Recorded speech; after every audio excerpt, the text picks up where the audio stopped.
नमस्कार, आप देख रहे हैं बिग न्यूज बिग शो। आपके साथ मैं हूं राज ठाकुर।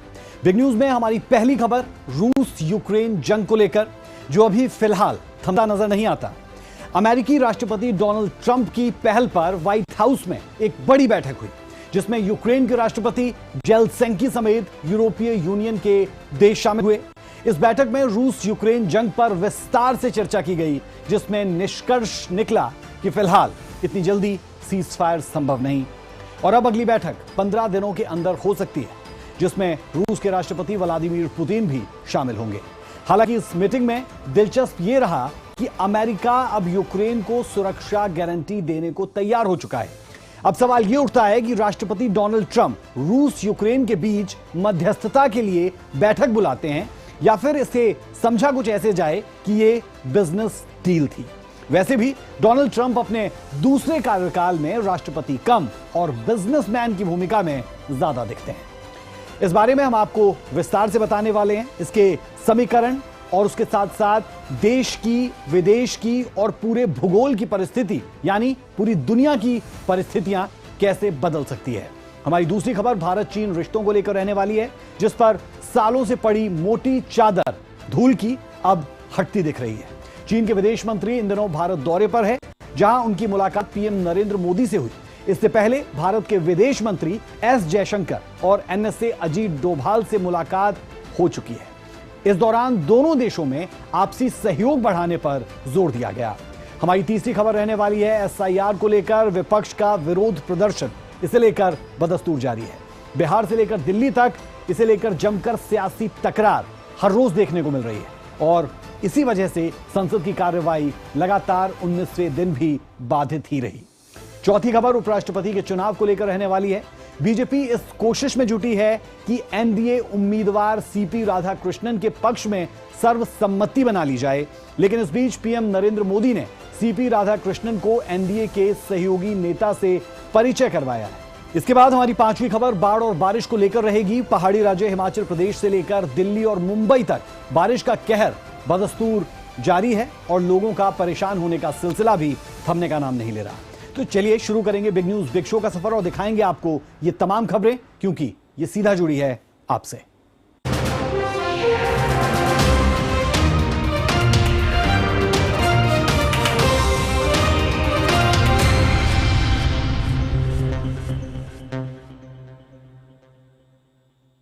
बिग न्यूज में सबसे पहले बात रूस यूक्रेन जंग में अमेरिकी मध्यस्थता की। व्हाइट हाउस में इसे लेकर बड़ी बैठक हुई, जिसमें यूक्रेन के राष्ट्रपति जेलेंस्की समेत यूरोपियन यूनियन देश के राष्ट्रीय अध्यक्ष भी मौजूद रहे। लेकिन बैठक के बाद निष्कर्ष वही ढाक के तीन पार और अब अगली मीटिंग 15 दिनों के अंदर होने वाली है। हालांकि इस बैठक में यूक्रेन को इतनी राहत जरूर मिली है कि अमेरिका ने यूक्रेन को सुरक्षा की गारंटी जरूर दे दी है, लेकिन इस पूरी बैठक का लबोलबाब कुछ यह भी निकला कि अमेरिका एक बिजनेसमैन की भूमिका में नजर आया, या फिर कह दिया जाए कि डोनाल्ड ट्रंप एक प्रेसिडेंट से ज्यादा बिजनेसमैन इस मीटिंग में नजर आ रहे थे।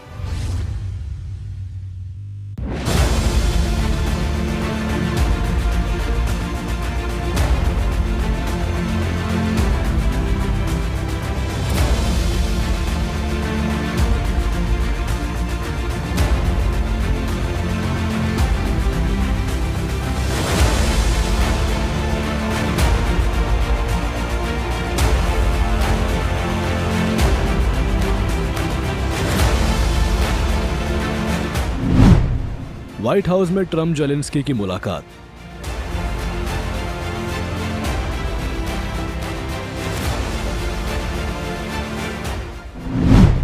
रूस यूक्रेन में युद्ध विराम पर हुई बात।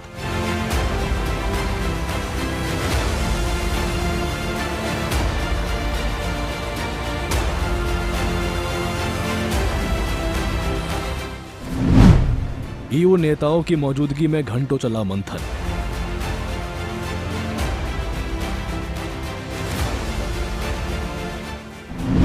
बैठक में युद्ध विराम पर नहीं बनी बात।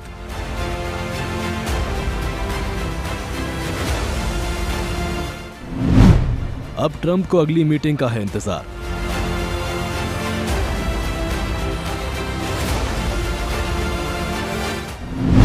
पुतिन के साथ 15 दिन के अंदर मीटिंग।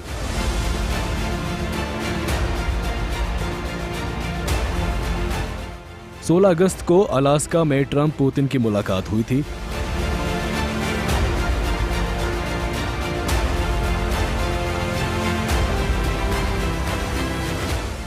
इस मीटिंग के बाद राष्ट्रपति ट्रंप के तेवर बता रहे थे कि रूस यूक्रेन के बीच जंग अब महज चंद दिनों का रह गया है।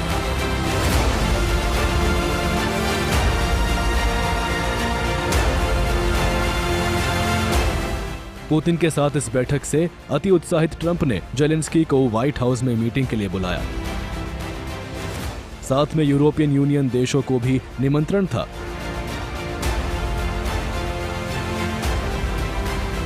इन तमाम नेताओं के साथ ट्रंप की बैठक का मकसद आपसी सहमति से रूस यूक्रेन युद्ध को समाप्त कराना था।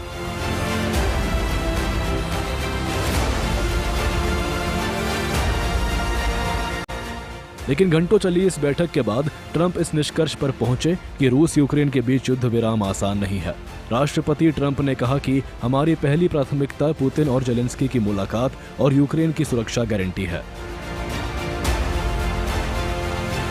In a very significant step, President Putin agreed that Russia would accept security guarantees for Ukraine, and this is one of the key points that we need to consider, and we're going to be considering that at the table also, like who will do what. We're going to try and get a three-party meeting, maybe as soon as we can, and I have a feeling you and President Putin are going to work something out.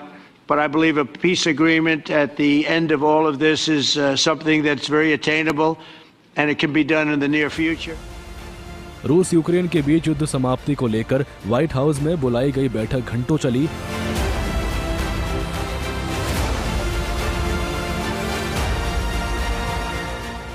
इस दौरान राष्ट्रपति Trump ने Putin को भी phone घुमाया और Putin को इस बात के लिए राजी किया कि युद्ध समाप्ति के लिए पुतिन 15 दिनों के अंदर जेलेंस्की से मुलाकात करेंगे।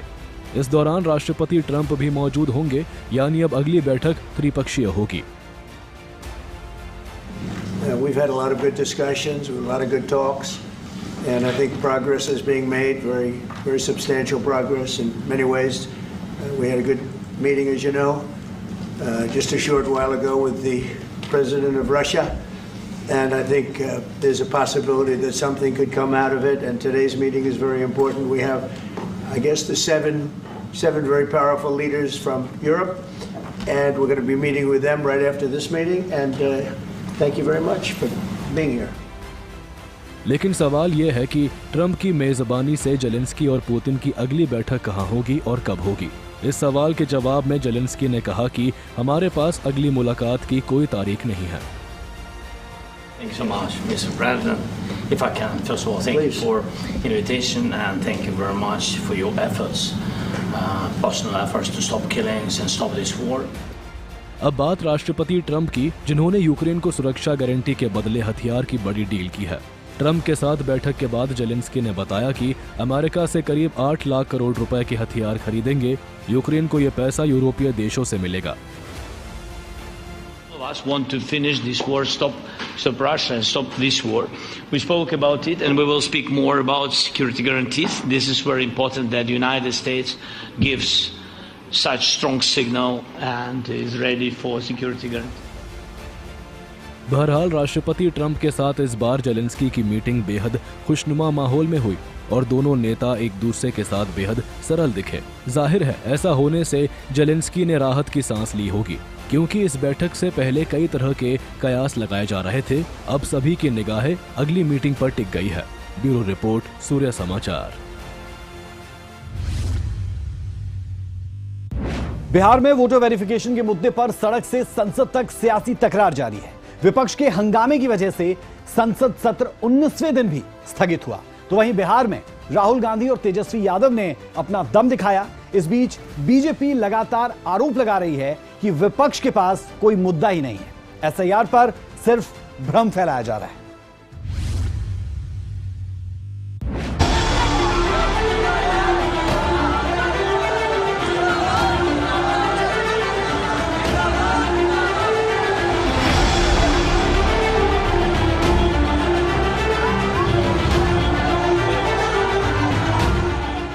बिहार में वोटर वेरिफिकेशन को मुद्दा बनाकर विपक्ष का संसद से सड़क तक सियासी संग्राम जारी है। मंगलवार को भी संसद सत्र हंगामे की भेंट चढ़ गई। सर पर चर्चा की मांग को लेकर विपक्षी सांसदों ने राज्यसभा और लोकसभा में जमकर बवाल काटा। हमारी पार्टी का स्टैंड है कि जो भी वोट चोरी हो रहे हैं, वोट में बदलाव कर रहे हैं और वोटों की हेराफेरी हो रही है, गड़बड़ी हो रही है, इसके खिलाफ हम पूरे देश में ये माहौल बनाना चाहते हैं कि तुम्हारे ऊपर अन्याय हो रहा है, देख लो और आपके वोट की छानबीन कर लो, ताकि ऐसा चोरी करके अगर गद्दी पे बैठेंगे तो वो कोई डेमोक्रेसी के लिए हितकारी नहीं है और डेमोक्रेसी के लिए वो अच्छा भी नहीं है, संविधान की हत्या है ये। जो एसआईआर पर जवाब मिलना चाहिए विपक्ष को, वो सरकार क्यों नहीं दे पा रही है? अगर सरकार को देखना ही है तो एस्ट्रोलॉजी और एस्ट्रोनॉमी दो अलग चीजें हैं। सरकार शायद नक्षत्र देख करके ही एसआईआर पे बात करेगी। हमें उम्मीद है कि अब कई साइंटिस्ट एक्सपर्ट उनके पास होंगे, उनसे राय मशवरा लेकर के शायद नक्षत्रों को देख करके जल्दी बहस शुरू कराएंगे। देखिए, ये जो वोट चोरी है इस पर जन आंदोलन चल रहा है, राहुल जी की यात्रा भी चल रही है और वो लगातार सड़कों पे इसको लेकर, और मुझे लगता है अब जनता में मुद्दा घुस चुका है और इसका बहुत बड़ा जो असर होने वाला है। अभी भी वक्त है चुनाव आयोग समझ जाए और इनको सुधार ले, वरना चुनाव आयोग की छवि पे बहुत बड़ा बट्टा लग रहा है। वहीं सत्ता पक्ष का कहना है कि विपक्ष सिर्फ झूठे आरोप लगाना जानती है। विपक्ष के पास अगर कोई सबूत होता तो चुनाव आयोग के सामने पेश करे। मुंगेरी लाल के हसीन सपने देख रहे हैं, लगातार झूठ बोल रहे हैं, देश के लोगों को गुमराह करने की कोशिश कर रहे हैं। चुनाव आयोग के चुनाव आयुक्त ने उन्हें बार बार कहा है और कहा कि अगर 7 दिन में आप जो आरोप लगा रहे हैं इस चुनाव आयोग पे, अगर कोई सबूत नहीं देते हैं तो इससे साफ है कि केवल आप देश में लोगों के बीच में भ्रम पैदा करना चाहते हैं, लोगों को गुमराह करना चाहते हैं और संवैधानिक संस्था को कमजोर करना चाहते हैं। अब एक चुनाव आयुक्त अगर देश का, जो उस देश के चुनाव की प्रक्रिया से आखिर खुद जीत के आए हैं राहुल गांधी, आखिर खुद उनकी सरकार है तेलंगाना में, हिमाचल में, कर्नाटका में, आज अखिलेश यादव की 47 सीटें जीती हैं, तो ये चुनाव में किस से जीते? उसी चुनाव आयोग के निष्पक्ष चुनाव से जीते हैं, उस प्रक्रिया से जीते हैं। फिर भी झूठे आरोप लगा रहे हैं लोगों के बीच में लगातार। खुद बिहार घूम रहे हैं, लोकसभा चल रहा है, उनको लोकसभा के प्रति भी आस्था नहीं है, लोकतंत्र के प्रति भी आस्था नहीं, न संविधान के प्रति आस्था। क्योंकि अगर लोकतंत्र के प्रति आस्था होती तो वो लोकसभा में मौजूद रहते, वहां पे विषय उठाते। वोट चोरी कोई संवैधानिक बात है क्या? वो गैर संवैधानिक बात बोल रहे हैं। वोट चोरी का क्या सवाल है? रही बात कि हर साल हर वक्त वोट मतदाता सूची का पुनरीक्षण होता है, एक विहित प्रक्रिया है, उसके तहत ये बातें हो रही है, तो इसमें गलत क्या है भाई? अगर इसको उन लोग गलत मानते हैं तो हम समझते हैं कि गैर संवैधानिक बात हम लोग समझते हैं। संसद सत्र के दौरान राहुल गांधी के बिहार यात्रा पर भी सियासत गर्म है। बीजेपी ने आरोप लगाया है कि राहुल गांधी लोकतंत्र का सम्मान करना नहीं जानते हैं। एसआईआर के मुद्दे पर जिस तरह से राहुल गांधी देश की जनता को भड़का रहे हैं, ये दुर्भाग्यपूर्ण है। एक तरफ यात्रा निकाल रहे हैं, दूसरी तरफ पार्लियामेंट में अपने सांसदों को उकसाकर पार्लियामेंट में व्यवधान पैदा कर रहे हैं। राहुल गांधी की यात्रा का कोई रिस्पांस बिहार में नहीं मिल रहा है, लेकिन वो इलेक्शन कमीशन के खिलाफ पहली ऐसी संवैधानिक संस्था है जिसके खिलाफ यात्रा निकाल रहे हैं, और ये दुर्भाग्यपूर्ण है। उनको ये मानना चाहिए कि उनको इस तरह मर्यादा नहीं तोड़नी चाहिए। बता दें कि बिहार में वोटर वेरिफिकेशन के मुद्दे पर राहुल गांधी और तेजस्वी यादव ने वोटर अधिकार यात्रा निकाली है। इस दौरान दोनों नेता चुनाव आयोग और बीजेपी पर वोट चोरी का आरोप लगा रहे हैं। ब्यूरो रिपोर्ट, सूर्या समाचार। अब सवाल ये उठता है कि क्या एसआईआर को मुद्दा बनाकर बिहार में राहुल गांधी और तेजस्वी कुछ कमाल दिखा पाएंगे, या फिर यूपी जैसे हाल बिहार में भी होंगे?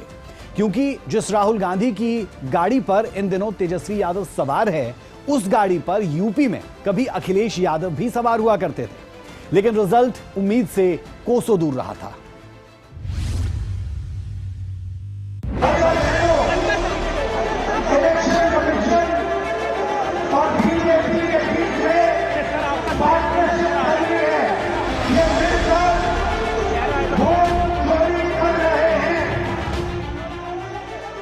बिहार में एसआईआर के रास्ते राहुल गांधी अपनी खोई हुई जमीन तलाशने में जुटे हैं, तो तेजस्वी यादव को उम्मीद है कि राहुल गांधी की गाड़ी पर सवार होकर बिहार की सत्ता में वापसी की राह आसान होगी। लेकिन सवाल यह है कि बिहार इन दोनों लड़कों की जोड़ी को स्वीकार करेगा, या फिर यूपी में जो हाल अखिलेश यादव का हुआ था वही बिहार में तेजस्वी यादव का होने जा रहा है। इस सवाल के जवाब का हर किसी को इंतजार है, लेकिन इससे पहले वोटर अधिकार यात्रा को लेकर सियासत गर्म है।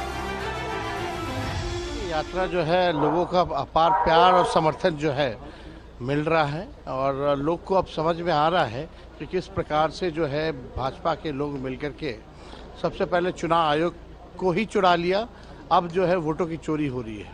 तो अब जो है जनता जो है जागरूक है, और बिहार की धरती जो लोकतंत्र की जननी है, यहाँ से लोकतंत्र को नहीं मिटने दिया जाएगा। देखिए, राहुल गांधी जिस यात्रा पर निकले हैं उस यात्रा का हवा शुरू में ही निकल गया, क्योंकि बिहार की जनता ने उनको स्पष्ट रूप से संकेत और संदेश दे दिया कि यहाँ के मतदाता का वोट चोरी करने का किसी को ना हक है और ना कोई कर पाएगा। बिहार की जनता सजग है, और बिहार की जनता इसीलिए राहुल गांधी के इस अभियान से अपने आप को किनारा कर लिया, क्योंकि बिहार के जनता को मालूम है कि माननीय उच्चतम न्यायालय और सुप्रीम कोर्ट और चुनाव आयोग उनके मताधिकार के अधिकार को कायम रखें। इस बीच खबर यह भी है कि विपक्ष चुनाव आयुक्त के खिलाफ महाभियोग लाने पर विचार कर रहा है। विपक्ष की सोच पर बीजेपी हमलावर है। देखो, ये महाअभियोग का जो राजनीतिक दुरुपयोग है, ये जो है वो न तो संसद के लिए ठीक है और न संवैधानिक मूल्यों मर्यादाओं के हित में है।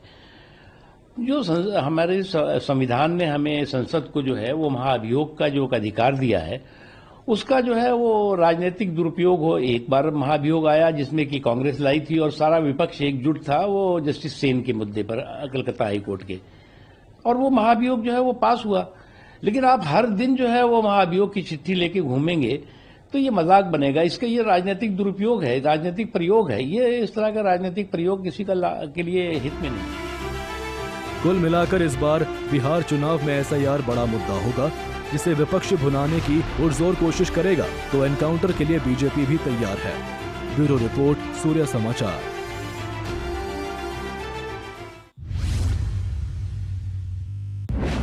और अब बात उपराष्ट्रपति चुनाव को लेकर करते हैं, जिसमें विपक्ष ने अपने उम्मीदवार की घोषणा कर दी है। सुप्रीम कोर्ट के retired justice B Sudarshan Reddy को विपक्ष ने उम्मीदवार बनाया है। खास बात यह कि सत्ता पक्ष और विपक्ष दोनों के उम्मीदवार दक्षिण से हैं।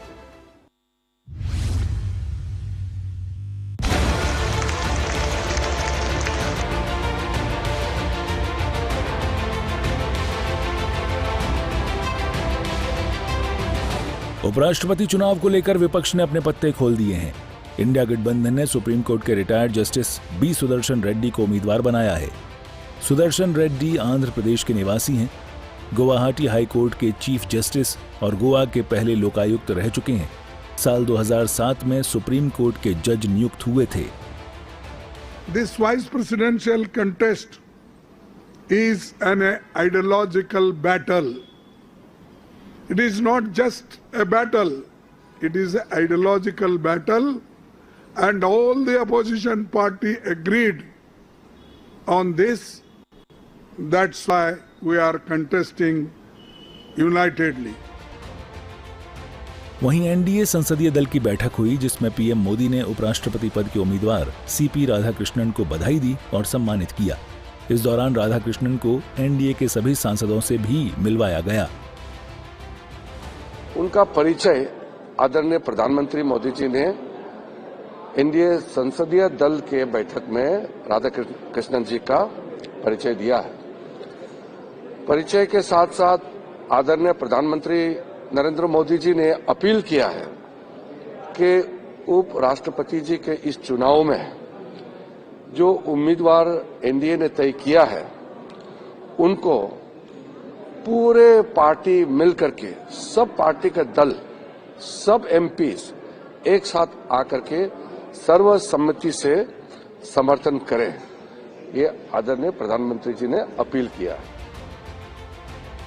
उपराष्ट्रपति चुनाव में खास बात यह है कि इस बार दोनों उम्मीदवार दक्षिण से उतारे गए हैं, लेकिन आंकड़ों की जुबानी देखें तो एनडीए का पलड़ा भारी दिख रहा है, क्योंकि एनडीए के पास बहुमत से सांसद ज्यादा हैं। ब्यूरो रिपोर्ट, सूर्य समाचार। अब खबर बाढ़ और बारिश को लेकर है। पहाड़ी राज्य हिमाचल प्रदेश से लेकर दिल्ली, हरियाणा और महाराष्ट्र तक बारिश का सितम लगातार जारी है। कुल्लू में बादल फटने से भारी नुकसान हुआ तो आर्थिक नगरी महाराष्ट्र में सड़कों पर जल भराव मुसीबत बनकर उभरा है। मुंबई का हाल बेहाल हो चुका है। क्या सड़क और क्या रेल की पटरियां, हर जगह पर सिर्फ और सिर्फ पानी नजर आता है।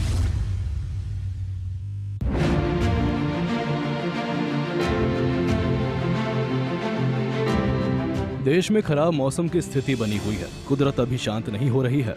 तेज बारिश और मौसम की बदहाली लगातार ही जारी। आसमान से बरसात बरस रही है तो वही इससे आफत खड़ी हो रही है। पहाड़ों से लेकर मैदानों तक, सड़कों से लेकर गलियों तक, लोगों के घरों से लेकर दुकानों तक, सब जगह बस पानी ही पानी का दृश्य बना हुआ है। सबसे पहले तस्वीरें हिमाचल प्रदेश के कुल्लू की देखिए। ये भयावह मंजर देखकर रोंगटे खड़े कर दे। हर तरफ तबाही दिखाई दे रही है। लग घाटी के कन्नौड़ में बादल फटने के बाद भारी नुकसान की खबर है तो वही उफान पर नदी नाले बह रहे हैं। सरवरी खड्ड का बहाव भी तेज हुआ है। हिमाचल प्रदेश में बारिशों का दौर जारी है और इस दौरान बीते कल की अगर बात करें तो कुल्लू जिला में जो लगवैली का इलाका है वहाँ बादल फटने की घटना सामने आई थी, जिसके बाद सरवरी नाले का पानी जो है वो एकदम उफान पर है। इस वक्त मैं सरवरी में भूतनाथ ब्रिज के पास मौजूद हूँ और आप यहाँ पर तस्वीरों में देख सकते हैं कि बीती रात हुई बारिश के बाद यहाँ पर कितना नुकसान हुआ है। यहाँ पर जो भूतनाथ का पुल है उसे जोड़ने वाली सड़क जो है वो पूरे तरीके से क्षतिग्रस्त हो चुकी है। हालांकि जो सरवरी का नाला है वो कितना उफान पर है ये भी आप तस्वीरों में साफ देख सकते हैं। हिमाचल प्रदेश के कुल्लू की तस्वीर देखिए। कुल्लू के दोहरा नाला में बादल फटने के कारण जहां जनजीवन प्रभावित हुआ है, वहीं दूसरी तरफ दोहरा नाला में मौजूद कई सारे फिश फार्म भी इसकी चपेट में आ गए हैं। इस इलाके में लोगों के द्वारा ट्राउट फिश का पालन किया जाता है, लेकिन लगातार हुई बारिश के बाद नालों में फ्लैश फ्लड आने से फिश टैंक में सिल्ट भरने से यहाँ पूरा का पूरा फिश फार्म ही बर्बाद हो गया है, जिसके लोगों की आर्थिकी पर खासा असर पड़ रहा है। हमारा जो वाटर चैनल है पीछे के सारे टूट गए थे, तो जहाँ से हम पानी इस कर लेते हैं नदी से वो सारा बह गया था और पानी की सप्लाई ना आने के कारण, इसको रेगुलर सप्लाई चाहिए होती है ट्राउट के लिए, तो सप्लाई ना आने के कारण ये सारा का सारा जो है एक लॉस हमारा हुआ है। ये इसमें कम से कम कोई 15 से 18 हज़ार के बीच का हमारे पास ग्रोन अप ट्राउट थी। इसमें हमारे पास पेरेंट स्टॉक भी था जो हमने अगली बार के लिए अभी नवंबर में हमने इसका सीड निकलवाना था, वो भी चला गया। वो कम से कम 3-4 साल का पुराना पेरेंट स्टॉक है, वो भी सारा चला गया। राजधानी शिमला के बेनमोर स्थित रामचंद्र चौक में देर रात भारी भूस्खलन हुआ, जिससे मुख्य सड़क पूरी तरह बाधित हो गई और रिहायश को भी खतरा पैदा हो गया। हादसे के तुरंत बाद प्रशासन ने राहत और बचाव कार्य शुरू करते हुए आसपास रह रहे लगभग 30 से 40 लोगों को सुरक्षित स्थानों पर शिफ्ट किया। भूस्खलन के बाद क्षेत्र में अफरा तफरी का माहौल रहा। वहीं नेता प्रतिपक्ष एवं पूर्व मुख्यमंत्री जयराम ठाकुर भी मौके पर पहुंचे और हालात का जायजा लिया। बारिश के कारण नुकसान पूरे प्रदेश भर में हो रहा है। आज शिमला के अंतर्गत भी यहाँ रामचंद्र चौक के पास एक डंगा जो बताया जा रहा है कि 1 साल पहले लगाया गया था, वो भी पूरी तरह से टूट गया है। उसके साथ ऊपर से पेड़ आ गए हैं।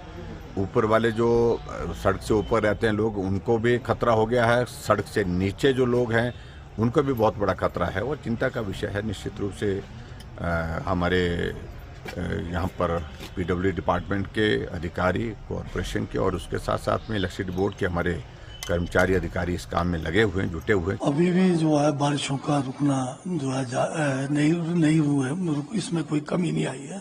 बल्कि कई स्थानों पे तो बहुत ज्यादा तीव्र गति से जो है मानसून सक्रिय है। और हिसाब लगाएंगे तो शिमला में कल बहुत तेज बारिशें हुई, जिस कारण कई स्थानों पे भूस्खलन हुआ, पेड़ भी गिरे और कुछ एरियाज में बिजली की सप्लाई भी बीच में जो है रुकावट हुई। और रामचंद्र चौक से आगे जो है वहाँ भी काफी हैवी लैंडस्लाइड हुआ। उसमें ज्यादातर रेजिडेंशियल एरिया में बहुत सारे लोगों को वहाँ से जो है अभी वो जो है सुरक्षित स्थानों पर जाने के लिए कह दिया गया है। मंडी जिला के पधर उपमंडल के तहत आने वाली दुर्गम चौहार घाटी में हो रही भारी बारिश के कारण काफी ज्यादा नुकसान हुआ है। घाटी की 2 पंचायतें अधिक प्रभावित बताई जा रही है, जिसमें शिलबुधानी और तरसवाण शामिल है। यहां से अभी तक मिली जानकारी के अनुसार 6 फुट ब्रिज, एक वाहन, एक दुकान और सैकड़ों बीघा निजी भूमि पानी के तेज बहाव के साथ बह गई है, जिससे लोगों का करोड़ों का नुकसान हो गया है। क्षेत्र में बहने वाले सभी नाले अपने तेज उफान पर थे और लोगों ने सुरक्षित स्थानों पर शरण लेकर अपनी जान बचाई है। एसडीएम सुरजीत सिंह ने क्षेत्र के स्कूलों में आज अवकाश घोषित कर दिया है। जिला कांगड़ा के लोक निर्माण विभाग मंडल नूरपुर की पंचायत लोहारपुरा के वार्ड नंबर 1 में सुलियाली देव भराड़ी हरिजन बस्ती की सड़क पर बना डंगा भारी बारिश के बाद गिर गया। इससे सड़क के साथ लगे घरों और जमीन पर बने ढांचों पर भी खतरा मंडरा रहा है। विरोध और डर के बीच लोग लगातार प्रशासन से मदद की गुहार लगा रहे हैं। पहाड़ों के साथ साथ हाल बेहाल मैदानों का भी है। पानी ही पानी चारों ओर दिखाई दे रहा है। राजधानी दिल्ली में भारी बारिश के बाद यमुना का जलस्तर बढ़ चुका है। पानी खतरे के निशान से ऊपर पहुंचा है। दिल्ली की मुख्यमंत्री रेखा गुप्ता ने यमुना नदी के उफान से प्रभावित निचले इलाकों का दौरा और निरीक्षण किया।